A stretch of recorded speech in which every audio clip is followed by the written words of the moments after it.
লোভ। লোভ আমাদের জীবনে হাজারো বিপত্তির কারণ। একটা উদাহরণ দিই। অতিরিক্ত অর্থ উপার্জনের লোভে আমরা আমাদের কষ্টার্জিত স্বল্প পুঁজিকে এমন অনেক জায়গায় বিনিয়োগ করে ফেলি যা আমাদের নিজেদের পায়ে কুড়ুল মারা সমান। এই তো কিছুদিন আগেই সারদা কিংবা অন্যান্য চিটফান্ড কেলেঙ্কারিগুলোর কথা আমরা সকলেই জানি। বাজারে চলতি রিটার্নের থেকেও বেশি রিটার্নের প্রতিশ্রুতি দেয় এইসব সংস্থাগুলি, আর এর ফাঁদে পা দেয় নিম্ন মধ্যবিত্ত শ্রেণী। নিজেদের কষ্টের জীবনকে বিলাসিতায় ভাসাতে তাদের স্বল্প পুঁজি বিনিয়োগ করে বসে এইসব সংস্থাগুলিতে, আর এই সংস্থাগুলি কোটি কোটি টাকা বাজার থেকে তুলে নিয়ে রাতারাতি ব্যবসা বন্ধ করে হাওয়া হয়ে যায়।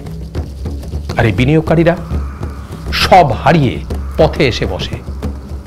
কেউ কেউ তো আবার আত্মহননের পথ বেছে নেয়।